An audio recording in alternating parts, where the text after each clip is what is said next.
So don't throw the stem and all, just take the leaves off.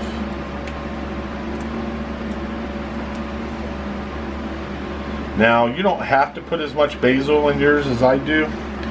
This is about 1/4 cup of basil, but that's a lot of basil. And it's fresh, not dried. If you're using dried, it'd be about a tablespoon of basil. And about a tablespoon of oregano. Now, we got that done. We'll take this. Where's this go? Our chickens. Now, we're going to get here and we're going to go ahead and pull these off. And we're just going to stack it all right here in a pile together, because it's all going to go in at the same time.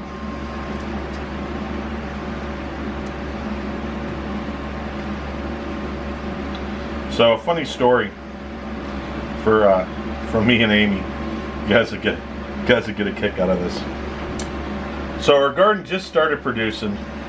We were all excited. I decided, hey, I'm gonna make some eggs Benedict for us. Use some of the fresh stuff on the outside. You know, we got chives. I put some chives, and you know, I made our hollandaise sauce, and I got our poached eggs done, and I got our piece ciabatta finished, and it's all toasted, and it's really good. Reach in the garden and I say, you know what, I'm going to add some Russian kale to this. You know, I'd like to put some tomatoes, but our tomatoes aren't ready yet, so I'll just add some Russian kale to this. And some other things that we had in the garden that, you know, I thought were lettuce. So, whatever you do, don't do this at home. So I reach in, I grab this stuff, I get ready to make our breakfast. I got everything ready. I put the Russian kale on there. I put this other thing on there. And, you know, I try it and I'm like, you know what, this tastes really bitter for some reason. I mean, it didn't bolt, didn't do anything. Now, this wasn't a Russian kale. Russian kale was fine. Russian kale was good. Had nice earthy tones to it and stuff. But, yeah, this other one just, it tastes really, really funny. And I'm thinking, what did I do? Did I do something wrong? And come to find out, I had legitimately fed me and Amy Russian kale and catnip. Yes, people, we ate catnip. Oh, that was pretty funny. So I couldn't understand what the flavor was all the time, because I know what eggs Benedict's supposed to. I've made it 1,000,000 times. I know what it's supposed to taste like. Yeah, well, let me tell you, I did not feed us what I thought was a leaf lettuce. No, it was catnip. So I can honestly say now, in my lifetime, I have tried catnip. Now, announced to me, Amy goes online and does some research. Well, she finds out that catnip is what, Amy? Sedative. A sedative. So not only did I feed us breakfast, but I also gave us a sedative. So for some reason, after we were done eating, we started feeling a little fatigued, a little tired. Huh. Why is that? Well, because her husband decided to feed her catnip. I ate it too, don't get me wrong. It was a glorious time. But we did. So I had catnip. So here's a little story for you. That's something most people wouldn't share with you, but I'll share with you because I really don't care. So what I'm going to do is I'm going to run this knife through it real quick and I'm going to chop this up. Okay? Now, let's talk about olive oil. There's a lot of olive oils out there, a lot on the shelf. This is an olive oil that I stand by, that I will only use. That is a pure olive oil. It doesn't have mixtures, doesn't have additives. It's nothing. It's 100% pure extra virgin olive oil. This olive oil will do you right. So what we're going to do is we're going to add it to our saute pan. This is the pan that we're going to saute all of our vegetables in. Ready? So we're going to go ahead, cover that real good. You're probably saying, wow, that's a lot of olive oil in there. Nah. Olive oil won't hurt you. It's good for you. So now what we're going to do is we're going to scoop up all the herbs, and we're going to throw the herbs in there. Put the herbs in there right now. Get all that in there. Now we got to throw in 2 bay leaf. So let's take 2 bay leaves. Throw those in there. So pull out 2 bay leaves. 1 and 2. If you get some smaller ones, you can throw 3 in there. And a few small ones, so I'm throwing 3 now. Big, gigantic ones like should have. It smells so good. So we got that in there. Then we're going to add a teaspoon of salt. Now this isn't the only time you're going to add salt again, but we're going to add a teaspoon of salt. That's going to go in the pot also. Then we got some pepper flakes. Yeah, they're cheap pepper flakes, but you don't need a lot. This is a small amount. Listen to me, people. A small amount of pepper flakes. Alright, so about 1/4 of a teaspoon. You can see that? 1/4 of a teaspoon. Now we're going to need to add some vegetables. So these are the vegetables we're going to do. We got some carrots. Don't need a lot of carrots. A few carrots in here. Ready? And we're done. That quick. So we're going to take this and put this in here. Now I just diced up the carrots, so you know. Alright, now we got an onion to work on. We're going to do the onion. Bam. Throw all this in the pot. Now we got some bell pepper we're going to do. We're going to cut this up.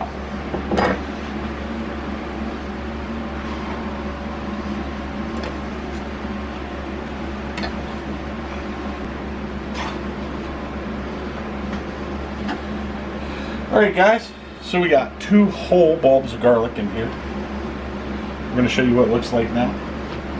That's what it's going to look like. Now what we're going to do is we're going to put this on the grill, or the burner of the grill, and we'll keep it on there for roughly about 10 minutes. It's enough to start browning everything, get everything to release its flavor in there, and then we're going to add the tomatoes. Now when we add the tomatoes, well, we'll show you. Alright guys, so I had pre-bought some sliced mushrooms. Let's talk about this. Laziness on the part of the person doing this. So he handed me that towel. I need a couple paper towels. Alright, give me a couple more. Now, I'm going to show you guys this, and I want you to remember this. Because this, what I'm doing right now, is I'm spreading out the mushrooms to clean the mushrooms, okay? Normally I buy mushrooms and I slice them myself, clean them and slice them myself. But you know, I thought because we're making this video to make it a little bit simpler, a little bit easier on you guys, so you didn't have to do a whole bunch of cutting, is that I would make it so we wouldn't have to slice mushrooms. Well, everybody, guys, slice mushrooms thinks that they're clean when you get them. Well, I have a difference of opinion.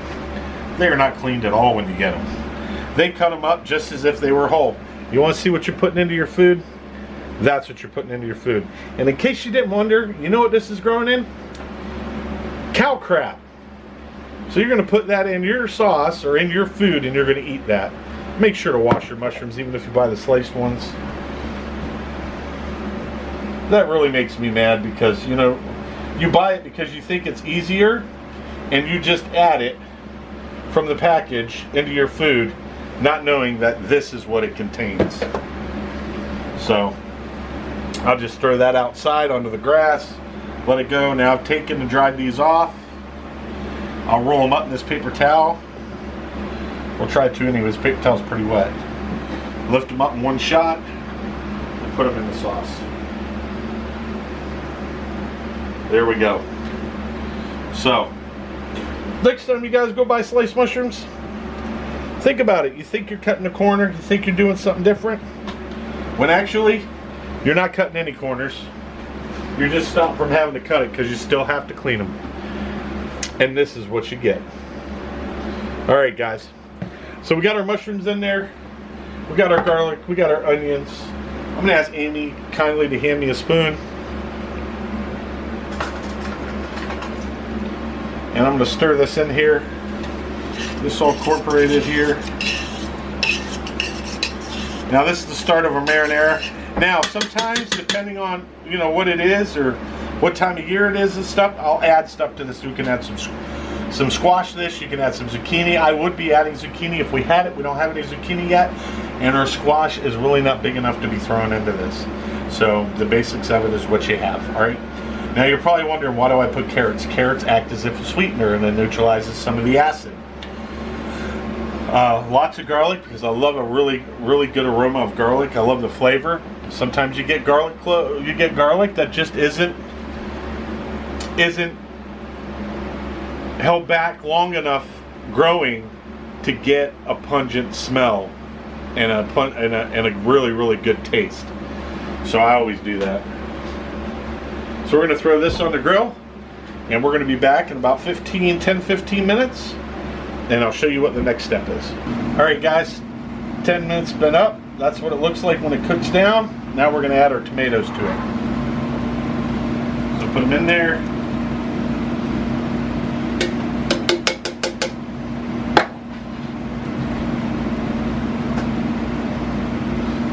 This one in there.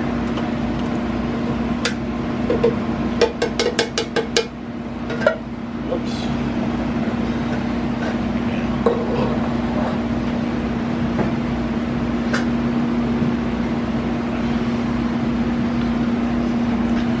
Alright guys, so now what I'm going to intend to do is something that you guys are probably not going to agree with, and I'm probably going to hear some stuff, but I have thoroughly sanitized my hands. Here's a sanitize wipe. I don't have any gloves left. I'm going to order some gloves. I need to have gloves at the house to do cooking and stuff. It's a habit. Cleanliness is next to who can tell me what the other one is. If you can, you might win yourself a t-shirt. Alright. So I got my hands all clean. Santa cloth. Santa cloth's pretty clean, as you can see. Now, I'm going to get a paper towel. I'm going to dry off the chemicals from the Santa cloth.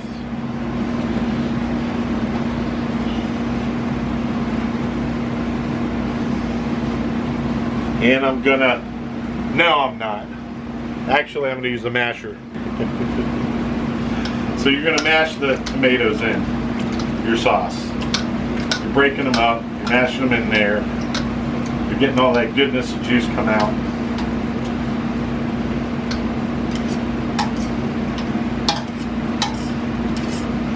Alright, so we got that done. He thought I was going to stick my hand in there. Get out of here. Alright, so I'm going to add a little bit of tomato paste to this. Alright, probably a half a can of tomato paste.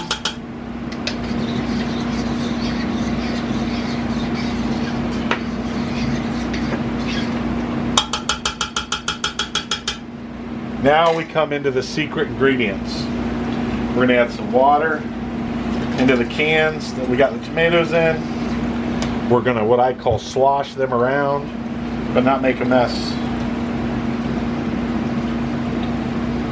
But not make a mess.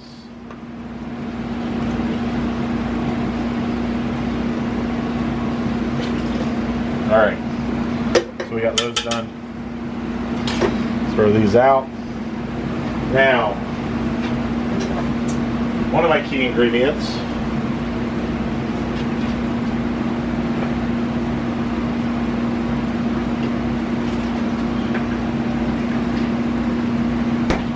now, you don't have to do this, but this is what I do. Alright, this is my full real recipe now. I'm not skimming, I'm not keeping anything from you guys, I'm giving you my full recipe. Alright, so I buy some better than bouillon. Don't buy the square dried ones, that's disgusting. Buy this. Alright, I take a half of a teaspoon, or a tablespoon, sorry, which is basically a full tablespoon, or a teaspoon.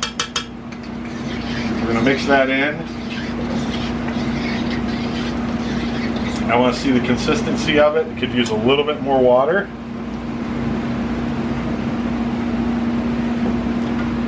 Now this is the water from our natural spring or well that we get. Have it tested. It is actually perfect. Just runs through that limestone. Oh my gosh, it's so good. And it's good for you. Alright, so we got that done. Now, we have one more ingredient that we're going to use for this that I can't put in this now. I have to wait about 4 hours. And when I show you this ingredient, you're going to be amazed by what happens. So I'm going to put this on for another 4 hours on a simmer. Let simmer cook down, and then I'll come back and I'll show you what the key ingredient is. Alright guys, so we've had this has been simmering for 4 hours now. I did make meatballs for our sauce. We always make meatballs. We'll do another video on our meatball recipe, but you kind of get to see what it looks like. Okay? Now, the key ingredient that nobody ever tells you about is not sugar. Please don't put sugar in sauce. Alright, I'm going to give you the secret right now that's been passed down generations and generations. Alright? Everybody know what this is? What that is? Yeah, you can read it, you know. Listen to me. When adding this, you have to be very observant. You cannot put too, if you put too much, you ruin the whole thing of sauce. You add a little bit, and it goes a long way. Now I want you to look at the sauce, and I'm going to try to do this.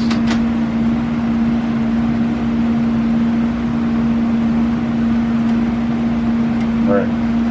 That's about how much you're going to need for this whole thing. Okay, you ready? Now, it's kind of like a science project. When adding baking soda acid, watch what happens. See it? It's bubbling. It's bubbling. What it's doing is it's taking that acid and making it into a sugar for your sauce. Stir it in there real good, and then we're going to put this back on for about 15 more minutes. Alright? Now, a lot of you people have indigestion problems. I always have a problem with sauce because you get indigestion so bad. This is the key. Why do you go out sometimes and you get sauce and you get indigestion? Or why do you go out sometimes and you get sauce and you don't get indigestion? That's it. That is what it's all about right there. Look at that. Does that not look good? The smell is phenomenal. I mean, it's my version of a marinara and I put meatballs in it. But you can see all the vegetables. Now we're going to take a small little taste. Want to see it's on point. Might have to add a little salt, maybe add a little pepper. Don't have to add nothing. So let Amy try it. Perfect. And she's not just saying that, folks. I've been making sauce for a long time. And this is probably one of the best sauce recipes you'll ever have. Alright guys, so you got my sauce recipe. This is Swisher Family Farm / Homestead. Don't forget, check out our Facebook page, Swisher Homesteaders or Swisher Family Farm. With 2 pages on Facebook, you're more welcome to join. We'll be glad to accept you into our family. We'll have a good one. Now, sauce. Showed you. I gave you the key element to sauce. Alright? Now, what I want you to realize is that it's not just the baking soda that does it. It's the type of tomatoes. So make sure the next time you make this up, see if you can't find some San Marzano tomatoes. Do it the way I showed you here, and you can't go wrong, and I'll tell you what, you will be happy as can be. Now you're asking, why did I make so much? Well, we make a big batch, we eat one night, we freeze it, and we save it for another night. So, I hope you all enjoyed this cooking video. Yeah, I'm wearing a different shirt now. I had to change shirts. It's getting a little hot out there to wear the shirt I was wearing, so I wanted to cool down some. We got our AC running in here now, because when it gets hot in here, it gets hot in here. And there ain't no in-betweens right now with the way the humidity is. So at that point, guys, Swisher Family Farm here. Glad you can hang out. Don't forget, hit the like button, hit that subscribe. It's completely free. You'll help us out, getting us up there in the ranks. I'd like a lot of people to learn from my cooking and the stuff that we're learning out there homesteading. And hey, it's a glorious life that God's given us, and amen to that. Until next time, guys, God bless. I'll see you later.